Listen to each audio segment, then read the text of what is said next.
Good morning, good afternoon, and good evening, everybody. And welcome to this virtual launch of the latest blue paper commissioned by the High-Level Panel for a Sustainable Ocean Economy, which I will refer to as the Ocean Panel. In the spirit of achieving the UN Sustainable Development Goals, providing value to the UN Decade of Ocean Science, and meeting the objectives of the Paris Agreement, the Ocean Panel commissioned a comprehensive assessment of ocean science and knowledge that has significant policy relevance. This event launches the 13th blue paper out of a series of 16 that have been commissioned by the Ocean Panel. I'm looking forward to a great conversation on the same paper. My name is Siri Bune, and I'm the Deputy Head of the Global Maritime Crime Program of the UN Office on Drugs and Crime, and I'm honored to be the moderator of today's event. And I am joined by a distinguished panel of fisheries experts and experts on organized crime in the fisheries sector.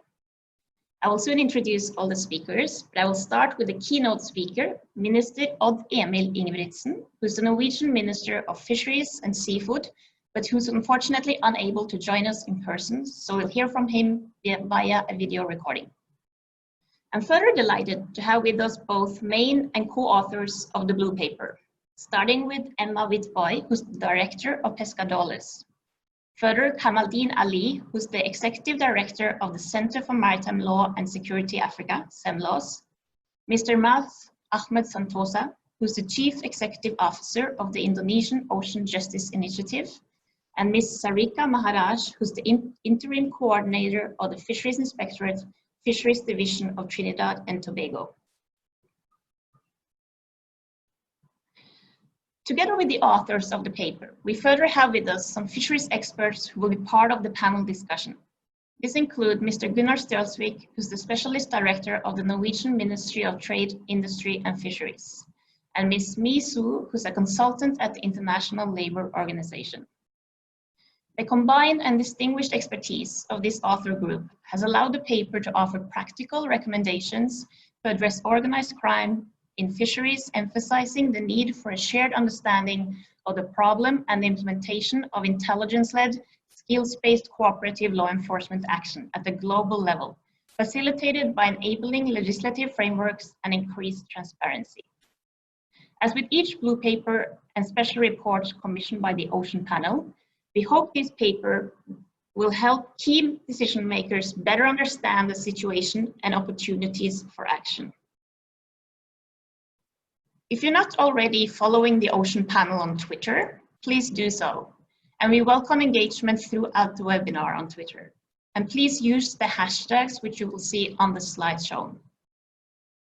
Before getting into the substance of the blue paper, and for those of you who have not previously joined any of these webinars, I'll take a minute to give a background on the Ocean Panel. The Ocean Panel aims to facilitate a better, more resilient future for people and the planet. The goal of the Ocean Panel is to deliver a sustainable ocean economy where effective protection, sustainable production, and equitable prosperity go hand in hand. Made up of 14 serving world leaders and established in September 2018, the Ocean Panel has been working to achieve key objectives that include enhancing humanity's relationship with the ocean, reaching ocean health and wealth, working with diverse stakeholders, harnessing the latest ocean knowledge, and developing an action agenda for transitioning to a sustainable ocean economy. Co-chaired by Norway and Palau, the Ocean Panel is the only ocean policy body made up of serving world leaders with the authority needed to trigger, amplify, and accelerate action worldwide for ocean priorities. As you can see from the map shown on the slide, the Ocean Panel comprises members from across the world and is supported by the UN Secretary General's Special Envoy for the Ocean. The Ocean Panel represents nations of highly diverse oceanic, economic, and political perspectives.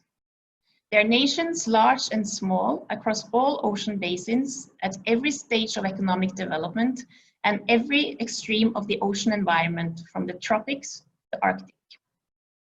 These nations account for nearly a third of the world's coastlines and a third of the world's exclusive economic zones, 20% of the world's fisheries, and 20% of the world's shipping fleet. Before introducing the first speaker, I would like to mention a few housekeeping rules. We will have a Q&A session towards the end of the event, and we encourage you to post your questions as they arise over the course of the webinar. Please type your questions in the Q&A box located at the bottom of your screen, and please indicate to whom you are addressing your question. And please make sure it is a question. Now, I would like to hand over to the Minister, Minister Ingebrigtsen, who will actually make the opening remarks and keynotes through a video recording. Over to the Minister.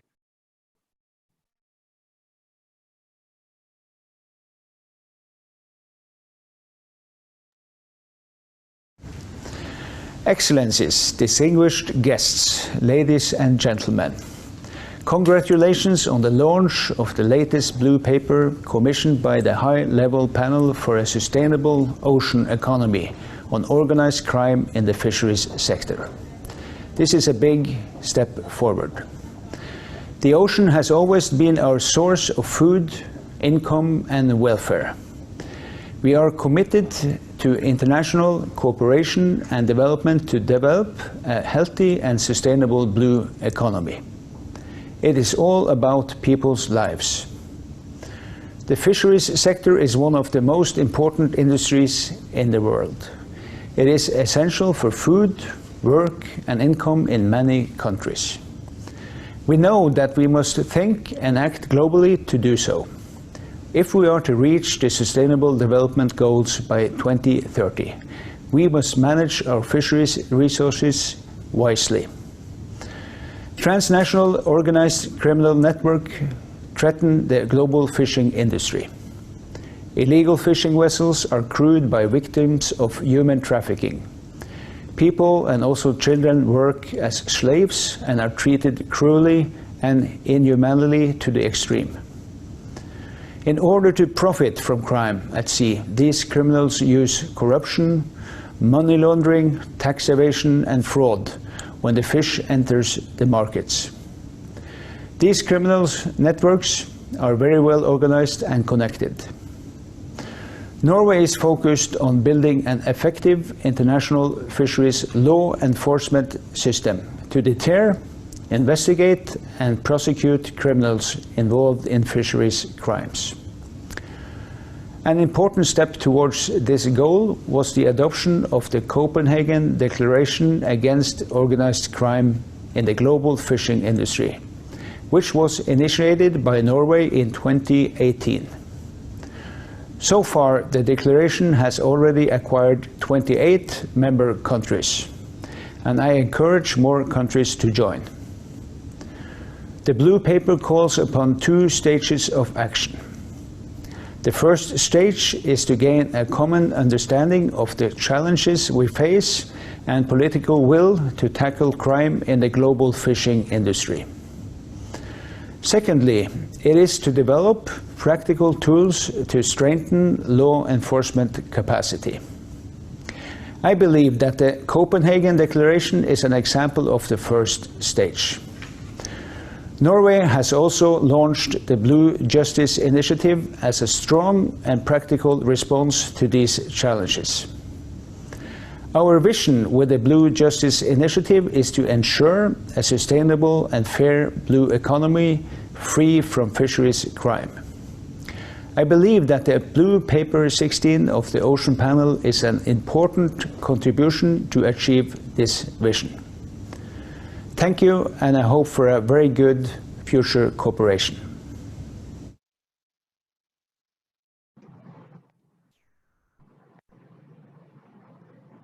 Thank you very much for those encouraging words. Thank you to Minister Ingebrigtsen. I now have the pleasure to move into the presentation of the blue paper itself, and I have with me the main and co-authors of the paper. First, we have Ms. Emma Wittboy, who has a legal background with a doctorate in marine and environmental law from the University College of London and has published and presented widely in the field of fisheries crime. She consults for UNODC and UNDP on organized crime in the fisheries sector and is a research associate at the Nelson Mandela University, South Africa. Emma is director of the independent Fisheries Crime Research Network, Pescadores. Further, we have Dr. Kamaldeen Ali, who's a retired Navy captain and is now the executive director of the Center for Maritime Law and Security Africa. He was previously the director of legal affairs of the Ghana Navy and the director of research of the Ghana Armed Forces Staff College. He has since 2003 been engaged in oceans governance, capacity building, and policy shaping at the national, regional, and global levels. He has served as a consultant to UNODC and UNDP and was among the team of experts that developed the Blue Economy Handbook for Africa under the auspices of UNICA, as well as the draft annexes to the Africa Charter on Maritime Development, Safety and Security, pioneered by the African Union. Further, we have with us Dr. Mas Ahmed Santosa, who has a long-standing record of being a legal reformer in Indonesia, particularly to the issue of anti-corruption, judicial independence, as well as environmental and sustainable development law, both terrestrial and non-terrestrial, so working on the ocean. Currently, he is the Chief Executive Officer of the Indonesia Ocean Justice Initiative and previously the coordinator for Special Advisor of the Indonesia Presidential Task Force to combat illegal fishing. And before that, he was the head of the Ministry of Marine Affairs and Fisheries Delivery Unit. We also have with us Ms. Sarika Maharaj, who has a background in natural resources management, community-based sustainable development projects, and fisheries monitoring, control, surveillance, and enforcement. She has experience working with diverse groups of stakeholders in research, private, non-governmental, and government sectors. She is currently engaged in developing national systems and procedures to combat fisheries crime, from drafting of modern legislation to implementation of port-state control measures and an interagency MOU on fishing and fishing-related activities. I now hand over to Emma to start the presentation on the blue paper. Thank you. Thank you very much to Siri. I would like to say good afternoon to everybody and good morning to some, good evening to the others. It's been an absolute honor to be involved in the process of putting together this Blue Paper 16, and we are extremely excited to be here to be able to share our findings with you finally. I would like to, if I may, before I continue, briefly introduce our 8 outstanding authors. Contributing authors. Siri has introduced you to some of them, but I will briefly run through. So my 2 co-lead authors, Kamaldeen Ali and Mas Ahmed Santosa, and then our contributing authors, we have Gail Hurley, Yunus Hussain, Sarika Maharaj, who's also been introduced and is on the panel, Ifeanachi Akafa Yarwood, Inez Arroyo Quiros, and Omar Sales. Now, before my 2 colleagues present the substantive findings of the paper, I'd just like to briefly provide you with some contextualizing background information. So the research question that was posed to us by the Ocean Panel that we were asked to answer in this blue paper was essentially threefold. It was 1, how does organized crime in the fisheries sector impede the realization of a sustainable ocean economy? 2, what practical measures can be taken to counter this? And 3, what types of fisheries crime do organized criminal networks engage in the fisheries sector? Now, in answering this question, the content of this paper is based on the invited input of all of the contributing authors, who are drawn from practitioners, academics, and law enforcement, with a particular emphasis on gender equality and geographical representation, particularly from the Global South. The paper was compiled over a 3-month period, and it draws on existing reports and outcome documents from intergovernmental organizations, non-governmental organizations, governments, and knowledge institutes, as well as published academic research and operational knowledge and expert input. Now, the concept of knowledge is interpreted widely in this paper. Faced at times with a lack of formal documentation of the manifestations of organized crime in fisheries, some of the illustrative case examples that are used are drawn from anecdotal accounts, personal expert observations, or journalist reports, or a mixture thereof. Also, it's important to know that the breadth of issues covered in this paper is really vast. and the knowledge gaps that exist have been highlighted as future potential research opportunities. The paper contributes to the field of study of organized crime in the fisheries sector in 3 key ways. One, what it does is it presents a summary of the current state of knowledge of organized crime in the fisheries sector. Secondly, it presents a collection of illustrative case examples that highlight the forms that organized crime in fisheries may take, the ways in which it may adversely impact a sustainable ocean economy, and the associated law enforcement challenges. And third, importantly, it presents a suite of political and practical opportunities for action to hopefully more effectively address the problem of organized crime in the fisheries sector. Now, organized crime in the fisheries sector is unlikely to be a novel problem. Rather, what it is it's a recent labeling of a phenomenon that's come to the fore because of the current focus on a sustainable ocean economy, which has illuminated the existence of a parallel shadow blue economy. And it's raised the question of what role does organized crime play in this shadow blue economy? Organized crime in the fishery sector takes place throughout the entire value and supply chain. So it's at sea, but it's also on land, it's at the coastal interface, it's in cyberspace. Organized crime in the fisheries sector manifests itself in various forms, and these are often referred to as fisheries crime or fisheries crimes. And they may include the following. You've heard some of them already mentioned by the minister, but I'll run through them briefly again. You have document fraud, corruption, tax crime, money laundering, labor market offences, including human trafficking for forced labour, security offences, drug trafficking, the smuggling of goods, the smuggling of humans, and fisheries offences. I'll now pass over to Mr. Santosa, who will carry on. Thank you very much.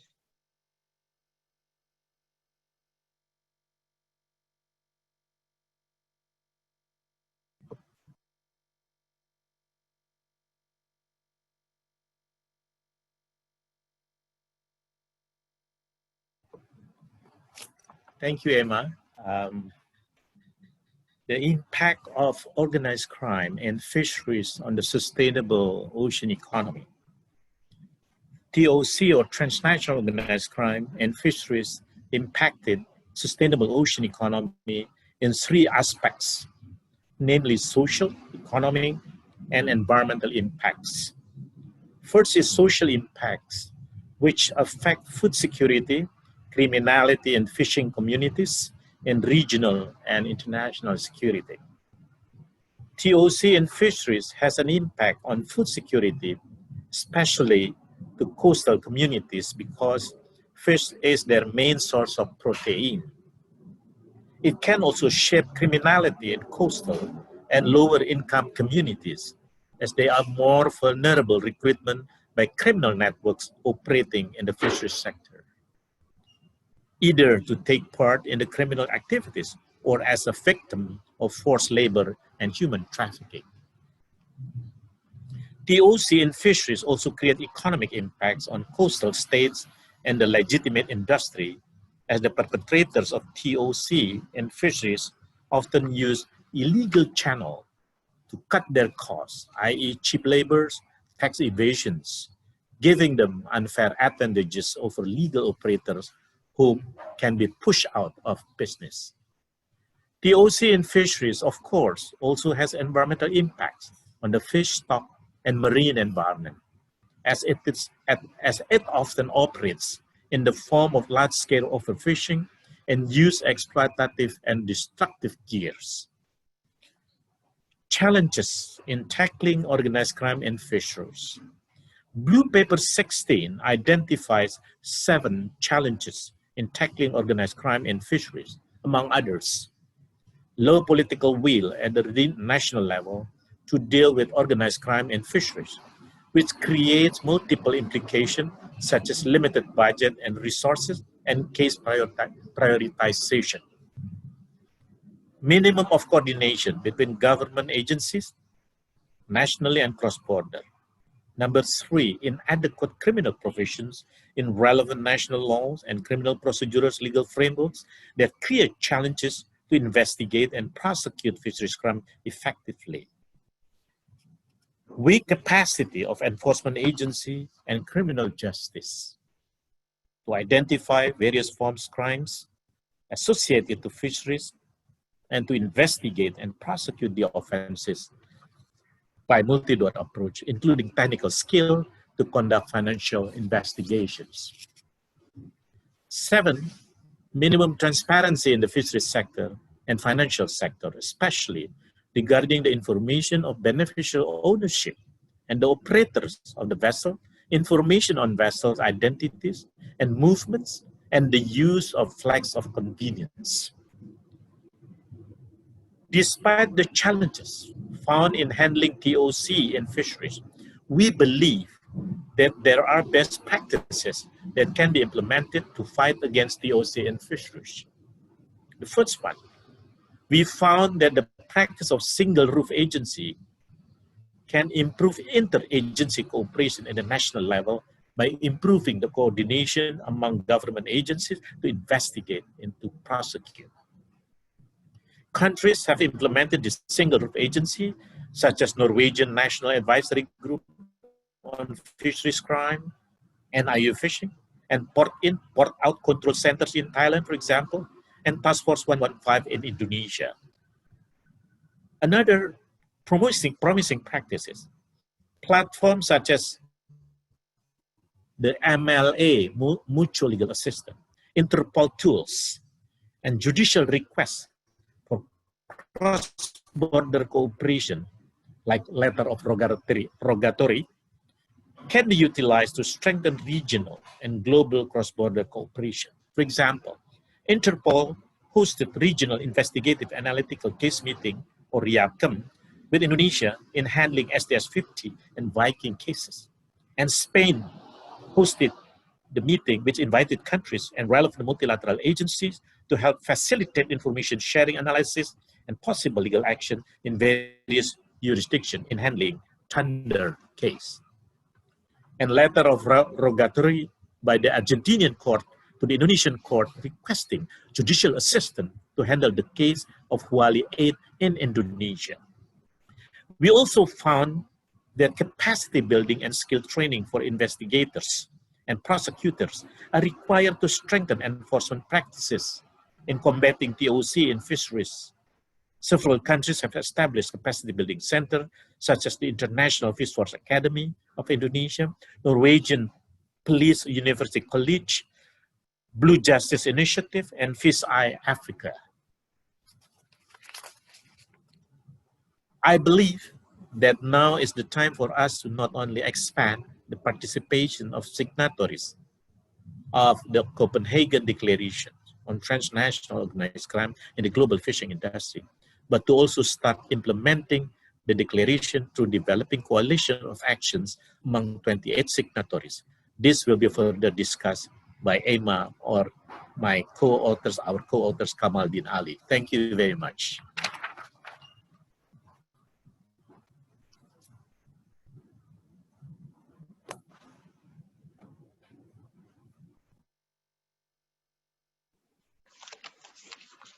Thank you very much, Dr. Santosa, for an excellent follow-up to the presentation of Emma. Clearly then, addressing organized crime in fisheries requires a multifaceted approach. It requires a multifaceted approach at different levels.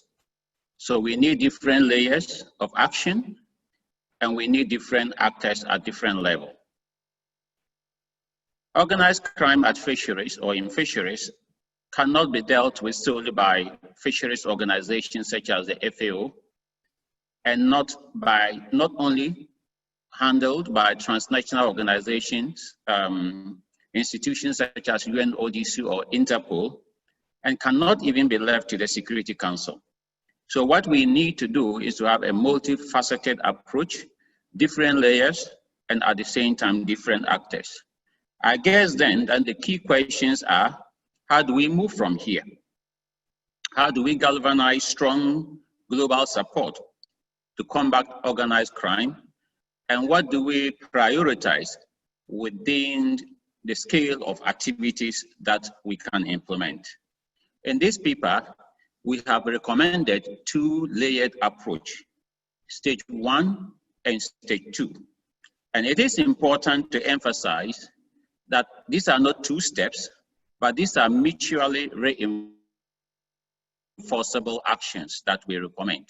Stage 1 actions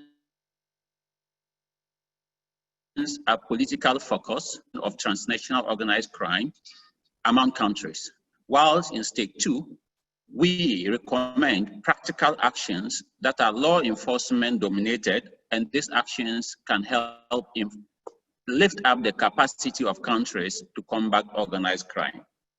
Let's now focus on stage 1 actions. Stage 1 actions. In stage 1, we recommend the following. In order to boost up political action, it is important that certain actions are taken up at the political level. We need to have a common understanding. We need to garner political support for action, and we need to maintain the momentum. So we recommend, among other things, 4 actions. 1, we have the United Nations General Assembly Resolution 63/122, which has called on all states to report to the UN General Assembly from time to time, and certainly yearly, on actions that are taken to demonstrate the connection between organized crime and fisheries. We recommend that this particular resolution should be implemented by states. So all states should annually report to the UN General Assembly in accordance with Resolution 63/112, highlighting the connections between fisheries and transnational organized crime and the steps that are being taken at the national level. This will promote a body of knowledge and also ensure that we have momentum towards combating transnational organized crime. Given the pivotal role of the United Nations General Assembly, we also recommend in Blue Paper 16 that the United Nations Security Council should keep the question of the issue of organized crime in fisheries high on its agenda. We all know it, that the UN Security Council is very pivotal in pushing global agenda. So keeping the issue of fisheries organized crime or transnational organized crime in fisheries on this agenda will help push a common understanding and also push action among states. 3, we also recommend that states should, as much as possible, adhere and support the Copenhagen Declaration. The Copenhagen Declaration has already indicated, currently has about 28, 29 states. It is important that many states should come on board, support the declaration, and implement the recommendations of the declaration. This is not only important at combating organized crime in fisheries, but it is also key to achieving some of the sustainable development goals that we are globally working towards. 4, we also recommend that states should report from time to time and annually report to the United Nations Commission for Crime Prevention and Criminal Justice. And finally, on the political side, it is important for states to participate in a regular exchange of information and knowledge sharing forums. This will help boost the understanding of states when it comes to fisheries and transnational organized crime, promote common understanding, and facilitate global action. Let's look at the practical tools that we recommend. That is the stage 2. As I mentioned earlier, stage 1 and 2 are not steps 1 and 2. These are mutually reinforceable actions that are supposed to be taken. So whilst political action is being pushed, and that political action is important for certain states at the national level, especially for states that have not yet adhered to the Copenhagen Declaration, they need political understanding in order to implement stage 2 practical tools. But there are many other states that already have the political understanding, and for that matter, the practical tools that we recommend in stage 2 will come handy. First, we need to strengthen national interagency cooperation. The truth is that for many states, we have a number, in almost every state, we have different agencies, which if they integrate very well, and then they talk to each other, they collaborate, they share information, it can help combat organized crime effectively. The truth is that mostly these agencies don't talk to each other enough. So we need to strengthen national interagency cooperation, fisheries organizations at the national level, working and coordinating their activities with transnational organized crime agencies so that we can effectively combat organized crime. And we need to enhance cross-border cooperative law enforcement efforts to identify, investigate, and prosecute cases of fisheries crime and fisheries organized crime. For some states, it is important that they undertake a review of legal framework. Such a review, when needed, will ensure that there are enough penalties provided against organized crime in fisheries, and also provide the legal bite and prosecute and enhance prosecution at the national level. 4, we recommend that we enhance the capacity of state officials. This is very important. There are many state agencies that work across the spectrum of the transnational organized crime system, from the police to investigators to the prosecutors and to the judiciary. So it is important that we build the capacity of these state agencies when it comes to organized crime in fisheries. We need to also give community-based crime prevention strategies, build them and implement them. And in doing so, we have to also give a gender dimension to this.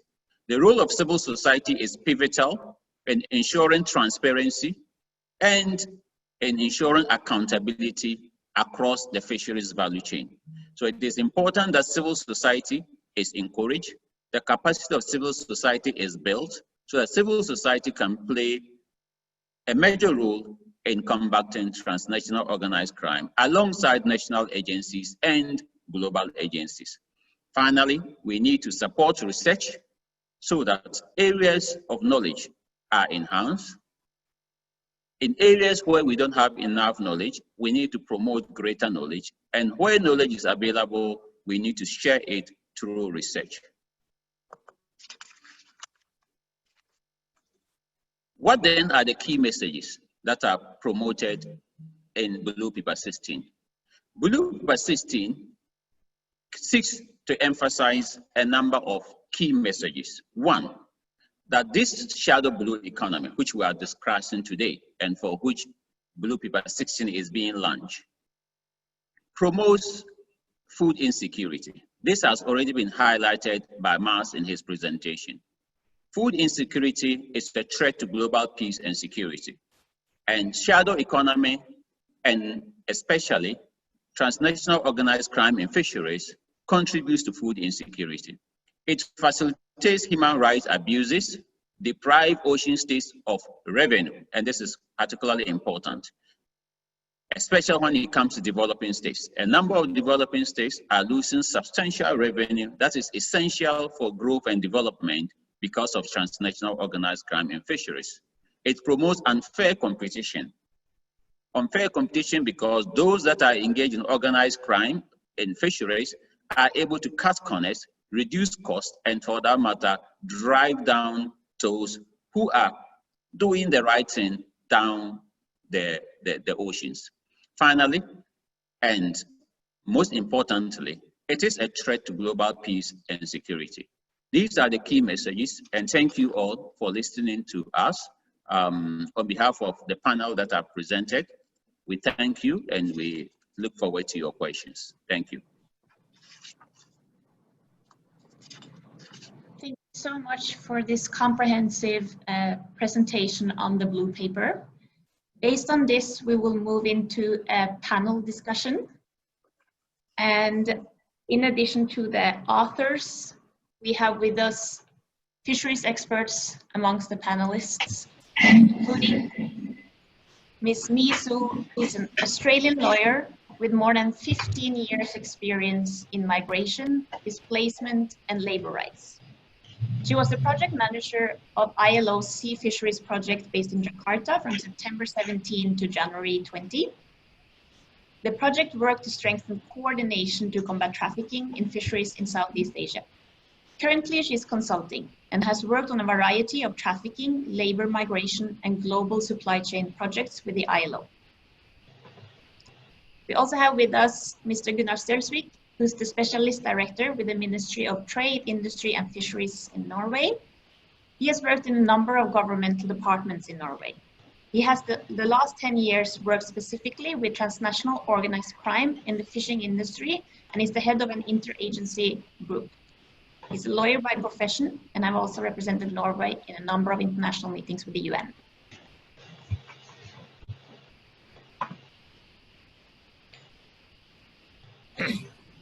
We now move into the panel discussion and I will have a few questions based on the paper to each panelist. And I'll start with you, Gunnar. You've been involved in the Blue Justice Initiative in Norway, and maybe you say a few words about that initiative itself. But my question is, transnational organized fisheries crime is a global problem that requires multifaceted, knowledge-based solutions. What role can the Blue Justice Initiative play in responding to the need to cooperate and build capacity to address transnational organized crime in the global fishing industry? I'll move into more light while you answer that question. Gunnar. Thank you very much, and thank you so much for being invited to participate in this very important event. I would like to say that the paper is, in my view, it's groundbreaking because it's, as I know, it's one of the few reports which actually looks at all of these multifaceted phenomena under one in one report. So congratulations with the report, and I will read it very thoroughly in the days to come. Now to your question about the Blue Justice Initiative. Well, basically the Blue Justice Initiative is in support to the Minister Declaration on transnational organized crime in the global fishing industry, what we called the Copenhagen Declaration. This declaration was adopted in October in 2018 in Copenhagen in the UN city. The Blue Justice Initiative is basically an initiative from the Norwegian government, which is a response to the challenges that is described in the Copenhagen Declaration. So basically, the Copenhagen Declaration is a sort of a framework for the activities that we will support through the Blue Justice Initiative. If we look at the declaration, what the declaration says is that it's recognized the intercontinental flow of illegal fish products, illicit money, and human trafficking victims in transnational organized crime cases in the global fishing industry. In addition, it also emphasized the need for all regions of the world to cooperate when investigating these criminal offenses. It also says that there is a need for international cooperation and that developing countries are particularly affected. So the Blue Justice Initiative specifically addresses the need to cooperate and also to build capacity to address transnational organized crime in the global fishing industry with a particular focus on developing countries. So that is basically the background and how we want to bring this this initiative forward. So thank you. Thank you very much, Gunnar, for that response and presenting the Blue Justice Initiative. I'll move over to Ms. Maraj. You've been involved in working with coastal and fishing communities. And based on your experience, what are the key underlying factors that are influencing how traditional coastal and fishing communities are becoming inextricably involved in transnational organized crime?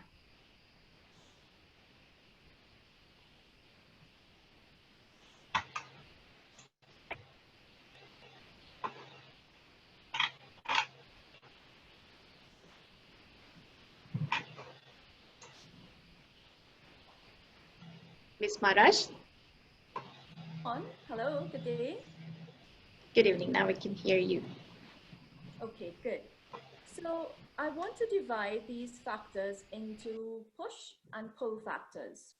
So in terms of the push factors, there's coercion and there's threats of these local communities. And you know, when we talk about transnational criminal networks, there's a sense that, okay, there must be some sort of local representation to exert that influence and exert those threats. So it can be done in a combination of ways. It can be done by using local gangs as their counterparts. It can be done by having members of these foreign networks settled and ensconced within these communities, and they act as overseers.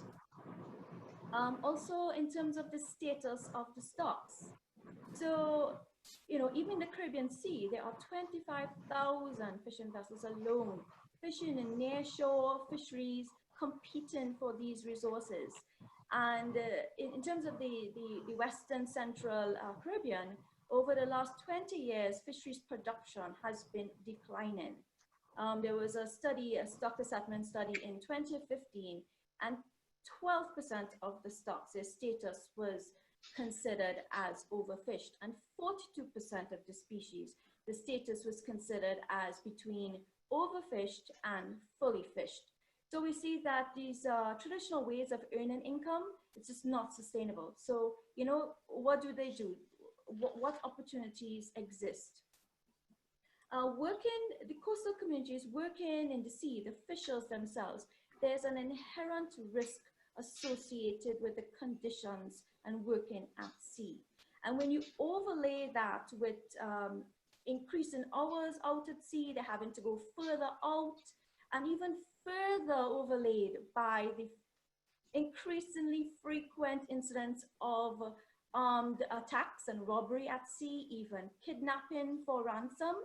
And even when you have their assets moored or stored on land, there's theft. So there's a high risk associated with fisheries, and that is actually well documented, because marine insurance is one of the hardest things for these fishers to secure. Another push factor is that sometimes in remote rural areas, there may be a sense of isolation. So the geographic isolation is exacerbated by the sense of economic and social neglect and isolation. And of course, everyone wants to improve their livelihood, to increase their well-being.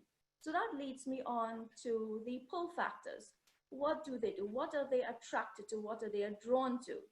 And what we're seeing increasingly, especially in the younger generations of these coastal communities, is that they're easily lured by short-term gains. It seems a very easy and quick turnover with very little investment in terms of money, time, effort. And they're looking at their neighbors, you know, throwing these massive parties, buying cars, getting houses, and they want in on that action too. So it's drawing them in. And there's also the sense that there's some low risk associated with these criminal activities, because by their very nature, these crimes are very difficult to detect. And therefore, there is a low rate of prosecution and even conviction. You know, there's a 2019 CARICOM report on human trafficking, which basically has documented a growing body of evidence of involvement of law enforcement officials. It's a very sad thing for me as a law enforcement official to say, but it's true. So law enforcement officials are actively part of these gangs, or they're taking money for protection. So they're offering safe passage of these goods when they land.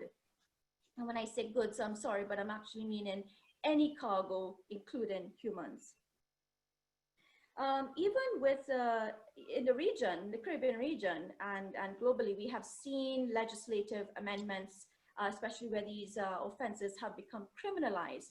Oftentimes, the penalties are not a sufficient deterrent. So even last week, there was a case in Trinidad and Tobago where one person was charged with 32 counts of assisting legal entry into Trinidad and Tobago. And the maximum penalty that he can attract amounted to maybe 75% of what he would have earned in one trip.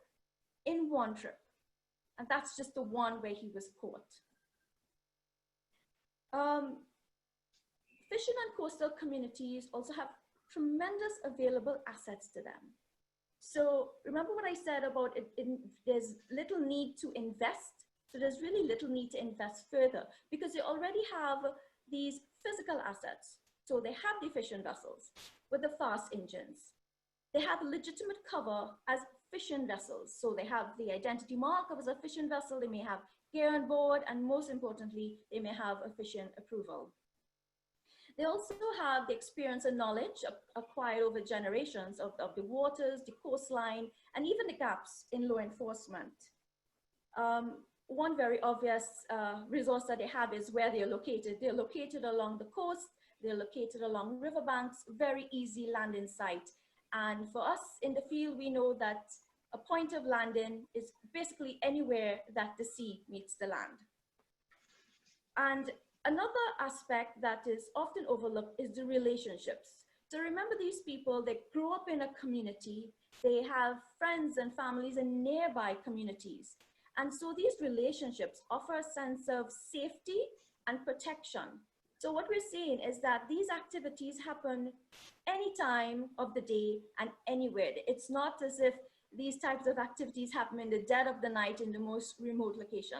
So there's a sense of openness now about these types of crimes. I'll stop there. Thank you so much for that very comprehensive answer. I'll move to Misu now. And based on your experience working with the ILO and seeing that there's more and more workers moving into or discovering trafficking, in recent years, the trafficking of workers into fishing has emerged as an issue in Southeast Asia, fishing and seafood industry.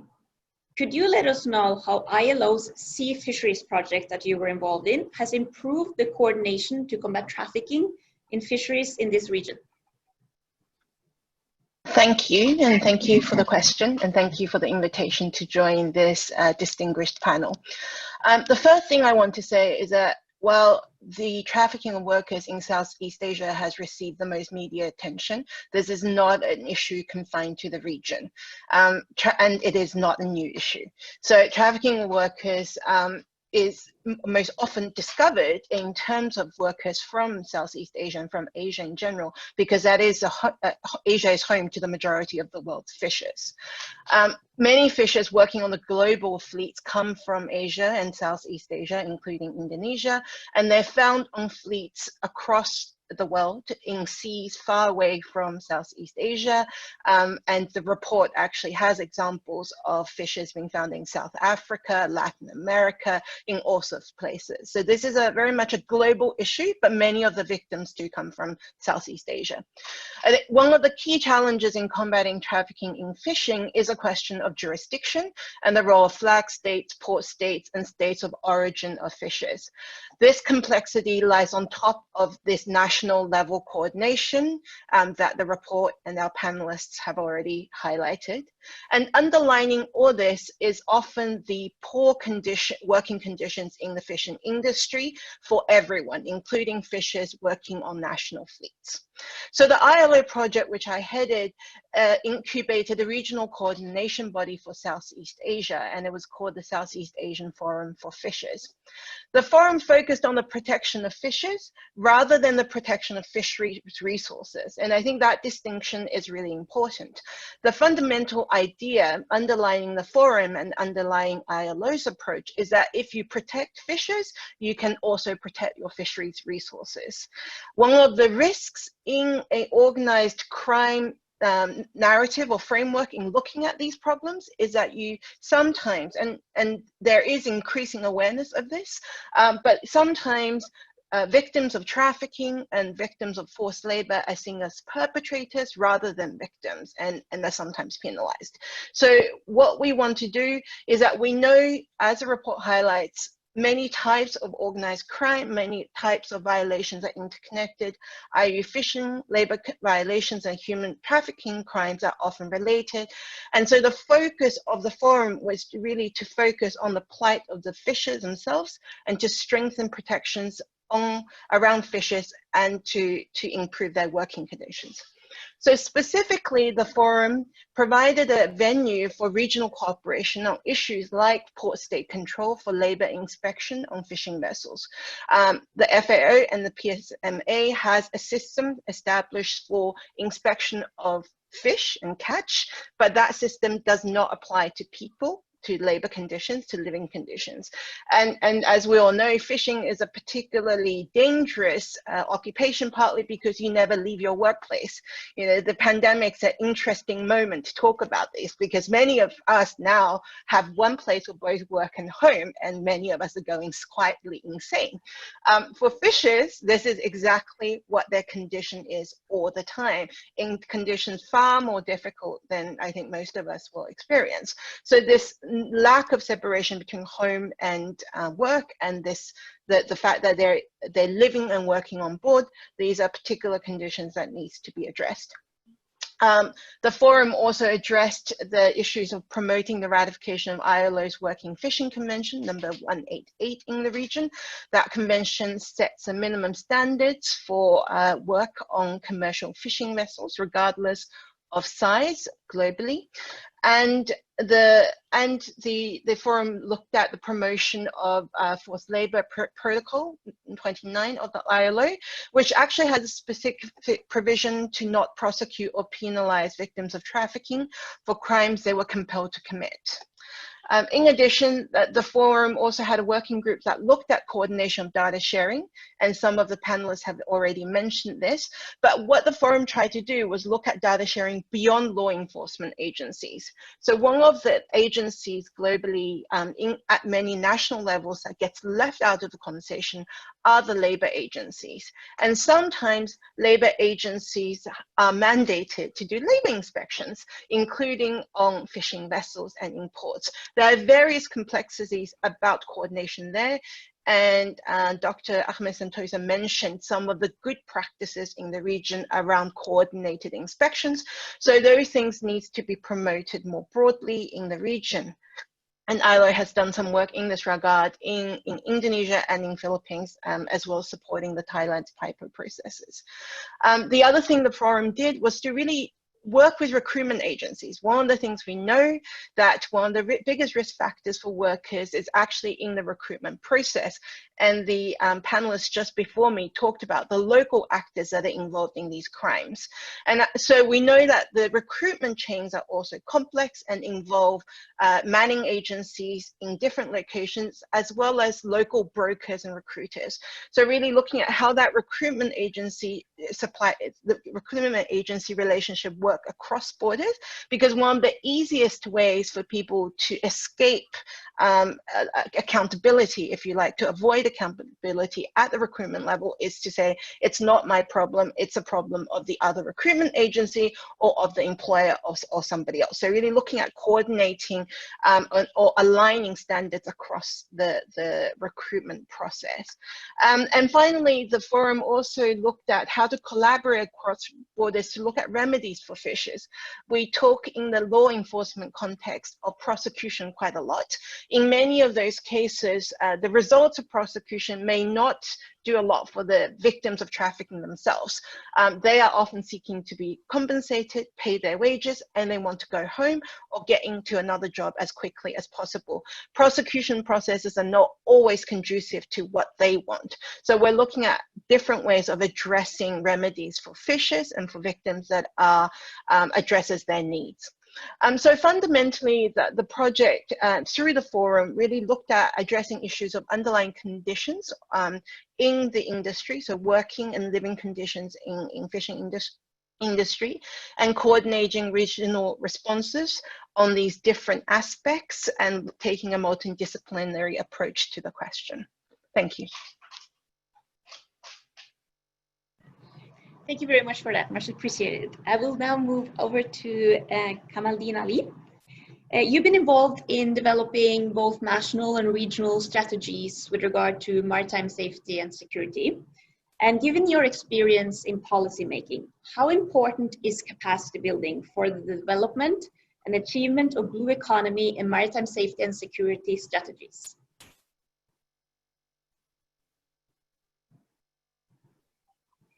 The question, I have been watching how capacity building help translate national action or promote effective national action and regional action. For example, in the Gulf of Guinea, but across Africa in the last decade. Capacity building is very key in driving every action and driving our attitude or our action towards combating transnational organized crime and in promoting blue economy. Capacity building, first of all, it promotes awareness of an issue. There are always different stakeholders, and you need to bring awareness to almost all the stakeholders before you can have effective and robust national action. It also brings, again, different agenda. When you infuse their working activities with capacity building, what you do is to give them the tools that are necessary for them to effectively deliver their mandate at national and regional levels. And talking about tools, first of all, agencies have their mandates, and in each area there are existing tools to combat crime. But it is also important that as you engage in capacity building, both in terms of training, but in terms of providing the working environment that institutions need, you also help enhance the ability of the institutions to develop new tools, new ideas, and to deepen and sharpen existing understanding. So capacity building is very key in that regard, both at the national and regional level. Since in combating transnational organized crime, we definitely need regional and global action. And at the race to ensure that there is harmonization of action. Different states have got different policy frameworks and they've got different systems of working. But when you engage in capacity building, not just at the national level, but at the regional level, you promote a system of harmonization, common understanding, and for that matter, you can be able to deliver effectively also at the regional. Emphasize on, when it comes to capacity building, 1, awareness is created. 2, provides a body of knowledge. 3, promotes harmonization. 4, deepens action and enhance momentum towards global delivery or collective delivery of responses to any particular action. And in this particular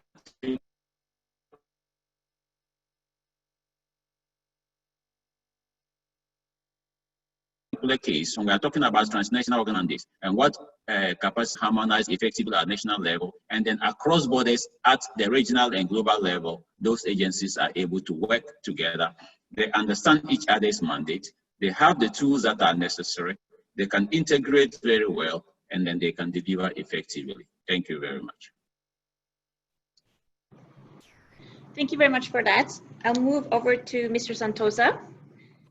You are involved in the Indonesia Ocean Justice Initiative. And based on your experience of tackling fisheries crime in Indonesia, could you tell us a little bit more about how access to justice for small-scale fishermen, coastal communities, and fishers working overseas is important in the fight against organized crime in this sector for Indonesia specifically.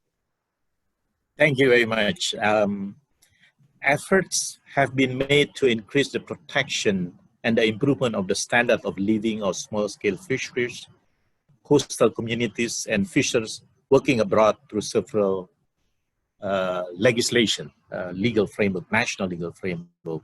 For example, we developed and we promulgated the law on the protection and empowerment of fishermen, fish breeders, and salt farmers, for example. So this law provides protection and empowerment for fishers through economic assistance in the form of funding provision of facilities, funding provision, and then provision of facilities, infrastructure, economic guarantees like fisher insurance, protection for fishermen in ensuring the security and safety, as well as legal assistance for fishers, and empowerment efforts through education and training programs, including providing access to technology and information. So the law itself provides guarantees for the participation of fishers in the policy planning stage to the implementation process as well. However, there are some issues, of course, with the implementation of the law because, for example, several mandated implementing regulations have not been passed yet, and also the government has not yet established a national plan for the protection and empowerment of fishers that are required by the law. So it is important, a national plan for the protection and empowerment of the fishers, because they will be integrated into national development plan. So this is the law on the protection and empowerment of fishermen, fish breeders, and salt farmers. The second is we had the law issued in 2017 on the protection of Indonesian migrant workers, including Indonesian migrant workers working in the fishing vessel, working abroad. This law guarantees protection for Indonesian migrant workers during pre-employment, during employment, and after employment. And the law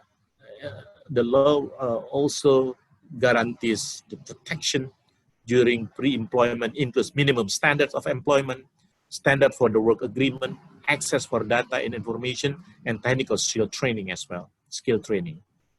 And also the law guarantees protection during employment, includes monitoring by Indonesian representative office, embassies, our embassy, and if required, legal assistance or legal aid for Indonesian migrant workers.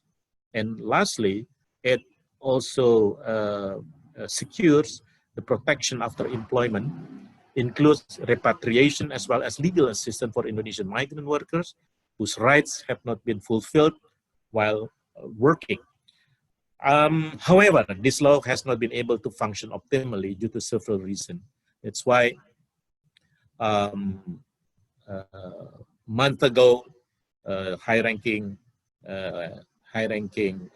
government officers, including the president himself, to give instruction to the relevant agencies to really handle this more seriously. So IOGI, Indonesian Ocean Justice Initiative, will be a part of the task force just issued yesterday, just announced yesterday. And we are a part of the task force, and we will be helping the government to ensure all the roadmaps that improve the governance of the protection of migrant workers, including migrant workers, Indonesian migrant workers working in the fishing vessel abroad, will be improved definitely. Thank you. Thank you very much for that. I'll move into a second round of questions to the panelists, but we are running short of time, so I'll ask each speaker to be quite brief in the answers, so we can also have some time for the Q&A from audience. So coming back to you, Gunnar, criminals seek out the most vulnerable regions of the world in which to conduct their activities, typically states with limited resources to prevent and combat organized crime. Could you give us an example of how this Blue Justice Initiative can support developing countries implement measures to deter and counter transnational organized fisheries crimes? Thank you very much. What we believe is that, also based on my experience working with a number of countries, is that the less resources you have as a country, the more dependent you are on international cooperation. But of course, to have an effective international cooperation, it also requires that you have some partners that are willing to do that and go that extra mile. So one of the issues that we have looked into and has also been expressed as a need by a number of countries is the ability to cooperate with colleagues in other countries in a secure and also a safe way. Because of that, shortly we will launch a secure digital platform, primarily for government officials to interact with each other in a secure way in the daily work against fisheries crime. To use digital tools in combating fisheries crime is of course very important, and we have seen that especially now during the COVID-19 crisis, where you have limited possibilities to visit each other, to work together face to face. We need to bring the digitalization and the digital tools into the whole spectrum of fisheries law enforcement. When I'm talking about fisheries law enforcement, I don't limit myself only to such issues as to detect illegal fishing activities at sea, but basically to have cooperation through the whole value chain. Different law enforcement agencies that do control and also investigations of through the whole value chain is also have needs to cooperate internationally. Of course, one example is, as we have discussed earlier, is about human trafficking victims. To be able to communicate and to cooperate with other governments on human trafficking victims, particularly in the fishing industry, is important. And this is something that we are looking into, but of course this is also being developed in cooperation with developing countries, and to make sure that it's going to be a practical tool for them to use in their daily work. Also, we have developed in cooperation with UNDP. A number of other partners, a program of webinars on different fisheries crime topics, which will be held this autumn. These webinars will also be part of the Blue Justice capacity building component that we are currently working on. And these webinars will be open for anybody to listen into. So all of you are welcome to register for those during this autumn. Also, following up on UNDP, they have a project called Blue Resilience, which is forms an important component under the Blue Justice Initiative. Blue Resilience is basically a governance approach to this issue, And one of the issues they will work on is to study on how to build a more resilient governmental response to organized crime in the fishing industry, and then particularly through interagency cooperation. We are working on other activities as well, and of course, if there is countries that would be interesting in getting in touch and see what kind of opportunities they are welcome to do so. Thank you very much. Thank you, Gunnar. Moving to the next question, Ms. Maharaj. Fisheries is, like shipping, a multinational and multi-stakeholder sector. How important are interagency MOUs on fishing and fishing-related activities for the deterrence of the multitude of criminal activities addressed by the paper? Thank you again. So the very nature of fisheries and fishing-related activities presupposes a range of jurisdiction, not just among the national agency, but between and among states. So that necessitates, therefore, the need for collaboration. So I have a little more experience with respect to a national interagency MOU, so I will speak to that, but I'm very sure some of the points will be applicable to state-to-state or multilateral agreements. So in the first case, and this was something that we in Trinidad and Tobago had to overcome, is to raise awareness of the issue, of the nature, the frequency, the scope, the impact, and the interconnectedness of these crimes. So it's not just a fisheries management issue. And in some cases, people are so entrenched in this is a national security issue, or it's just a fisheries issue. It's not, it's all connected. And I think we have overcome that hurdle, so it's not something to overlook. It is the first step. Secondly, it is an opportunity, MOU is an opportunity to maximize and pool resources. As Gunnar said, you know, everyone has very, very finite and limited resources. So you have to enlist the resources from other agencies. So not just the physical resources, human resources, but also intelligence and information, platforms for confidentiality, but also legislation. So sometimes in the field, you might see a range of criminal activities, and you want to figure out which agency has the biggest stick, which one can be used. So we identify what are the ingredients that can be fulfilled in which in the different legislation, and which legislation has the most severe penalty. So don't be territorial about it, even if you have gone and you have identified it. Hand it over to another agency. They're probably better able to get that conviction and more severe penalty associated with that conviction.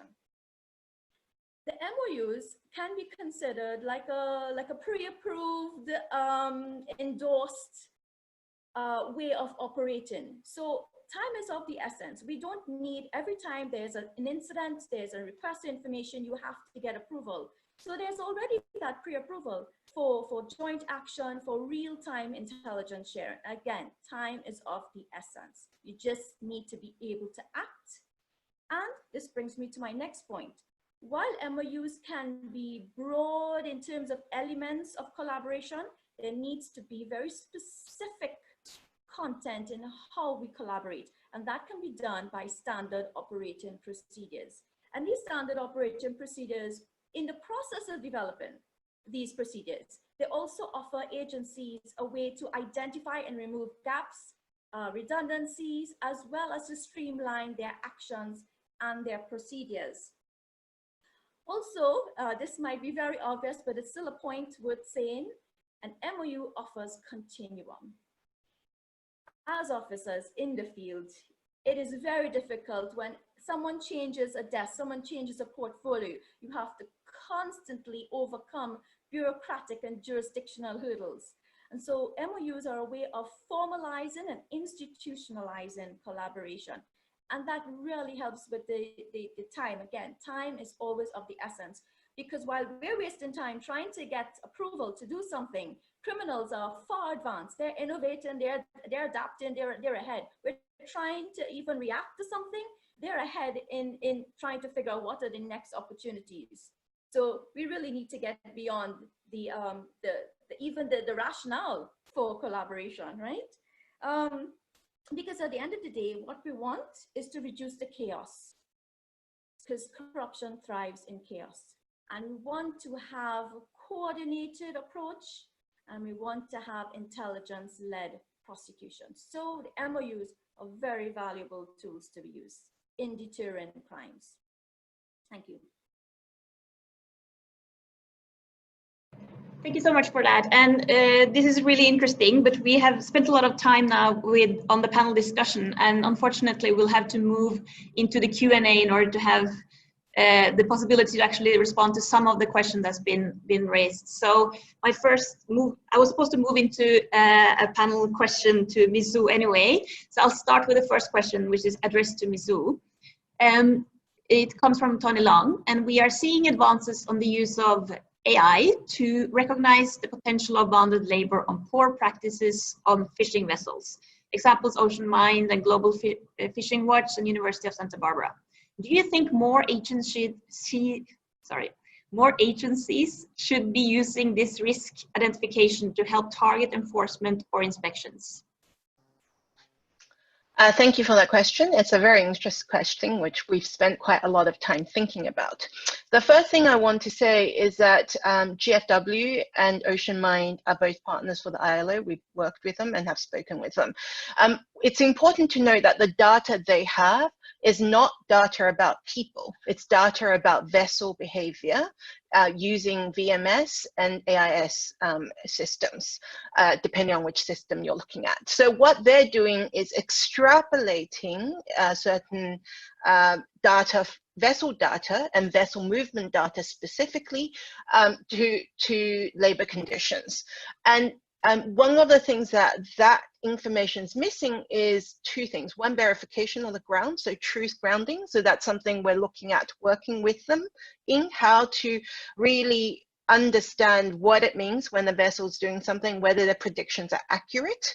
So when they say that they think the fishing vessel is doing something dodgy in terms of labor conditions, whether that's actually true. So in Thailand, Ocean Mind works mostly in Thailand, so that's one area we can look at on national fleets in Thailand. GFW has a much wider reach in terms of the data they track, the vessels they track.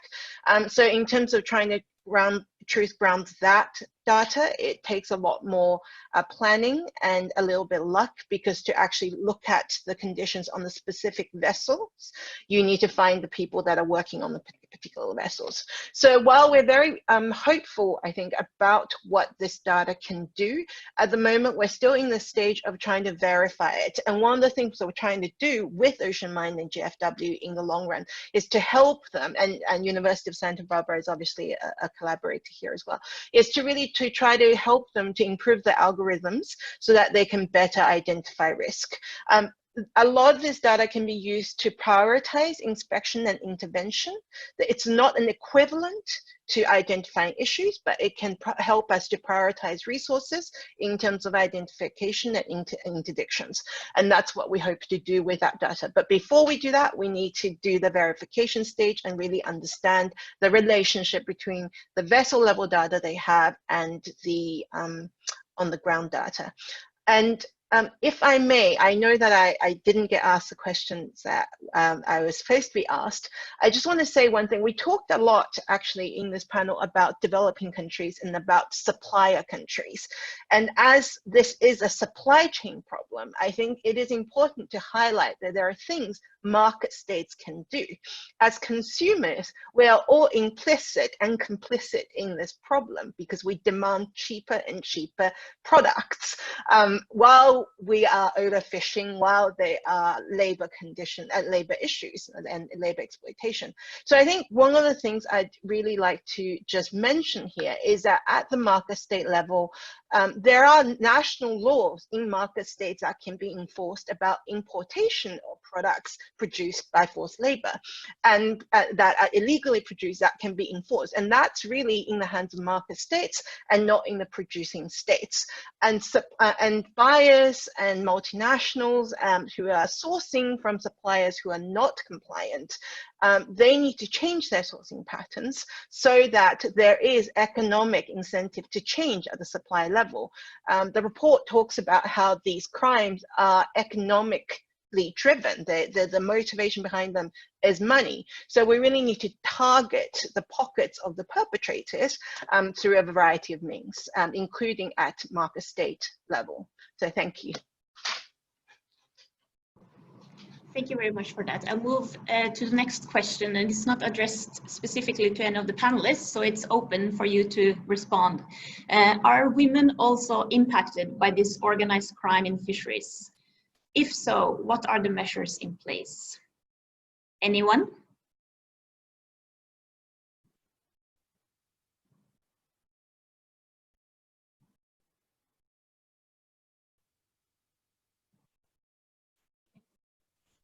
Siri, do you want?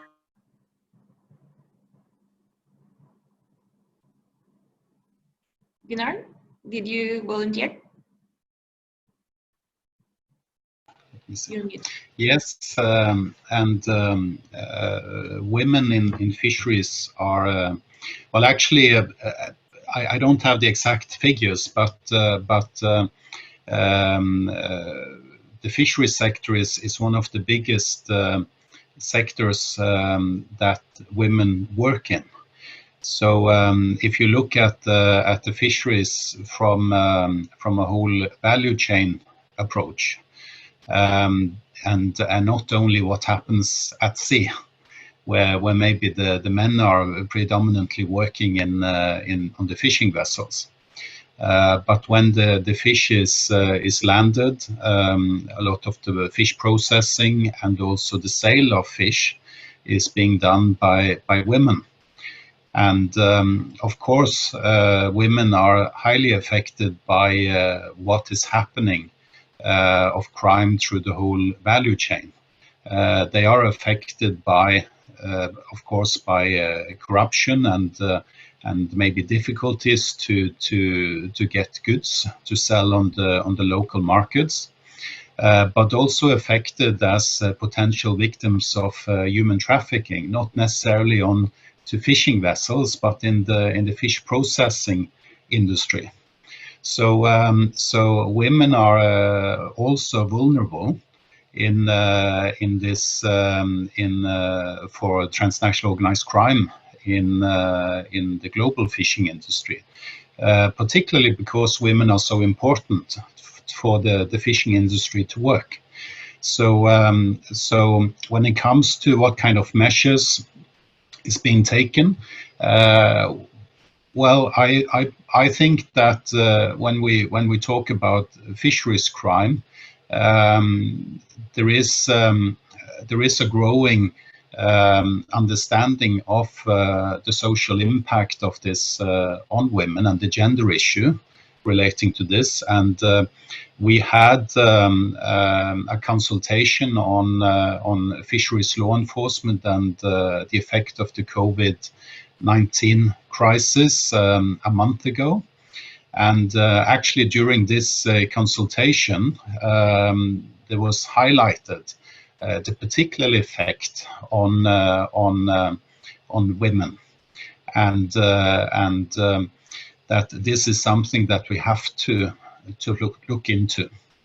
There is also a law enforcement, fisheries law enforcement network called the LEFEM network, which is focused on the gender issue relating to this. But I think that all in all, this is something that we have to focus more on.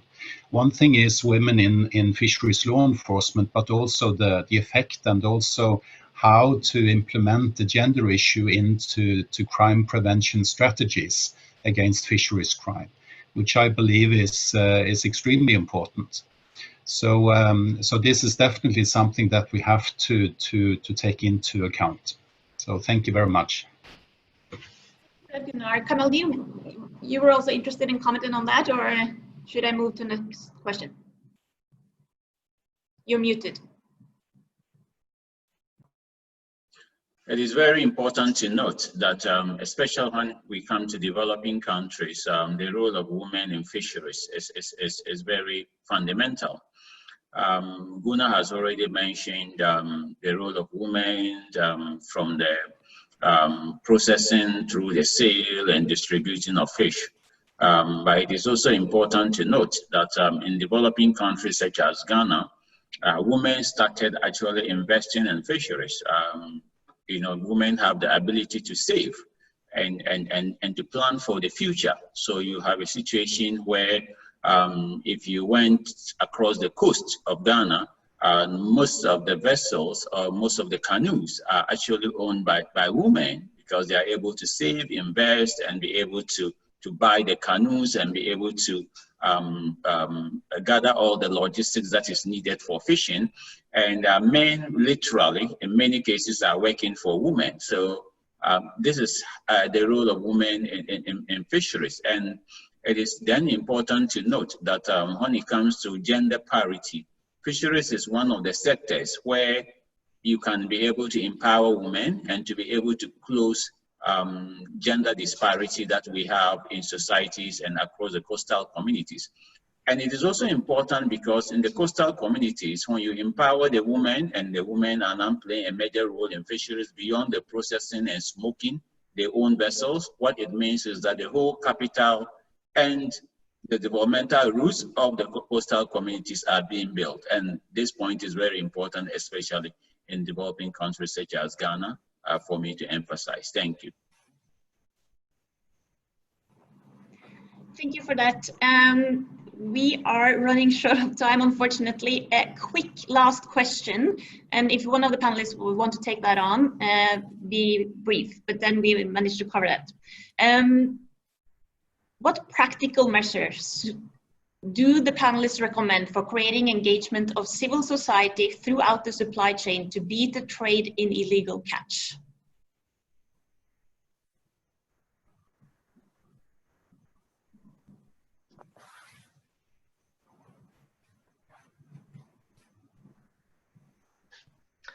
If I may, I'd like to say a little bit about the role of workers and workers' organization in this. So ILO obviously works with trade unions and workers' organizations at all levels. One of, I think, the missing pieces in this is the representation of workers. And earlier I talked about how protection workers can also be a force for good in the ending of fisheries crime. In all of this, it's not just for the benefit of the workers, but for a broader community, and has an ongoing impact and a larger impact in ending fisheries crime.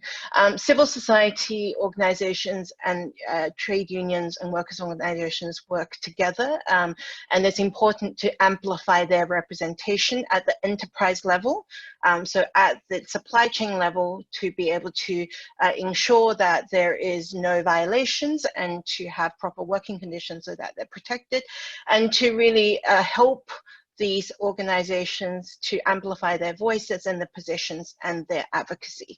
So that's one of the things I think that can be done. Civil society organizations has had very strong impact, at least in the in fishing and in forced labor or ending forced labor in the fishery sector. And ILO has worked with lots of workers organizations, but also Greenpeace, Oxfam, a whole host of local and international NGOs and CSOs. And one of the other actors we work with are port-based welfare services for fishers. And these are excellent windows onto both the conditions on board and what's happening on board. And we should really try to use these mechanisms to gain more oversight on what's happening on fishing vessels. Thank you. Thank you so much, and thank you to all the panelists for a very good discussion. Unfortunately, we were not in a position to go through all the questions. We have to stop the Q&A now because we're reaching the end of the webinar. Maybe we go back to the slides. So with regard to the full paper you see on this slide, where you can read the full paper and find out more about the Ocean Panel's work. Some websites, Twitter accounts, and contacts. As well as to promote the next blue paper webinar on human relationship with our oceans planet, that's being launched on the 8th of September.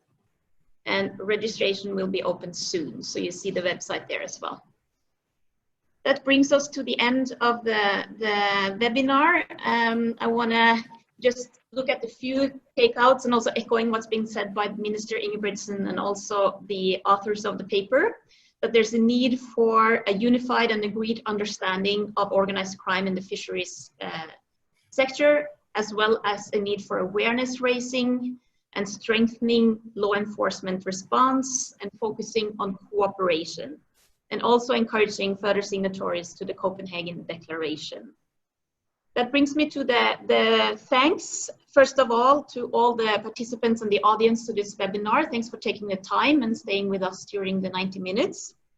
I further want to congratulate the authors of the blue paper for this launch and the very good work you've been doing.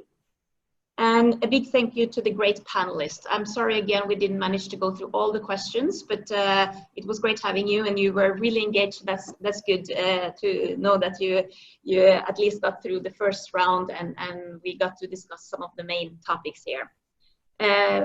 Last but not least, a thank you to the Ocean Panel Secretariat for putting this together and allowing us to have this webinar today. I really apologize for sitting in the dark. I don't know what's happening here. I probably need to look at the settings of my camera because it's quite bright here. But anyway, apologize for that. Nevertheless, it's been a pleasure being with you, and I wish you a good day or a good evening, depending on where you are. Thank you so much.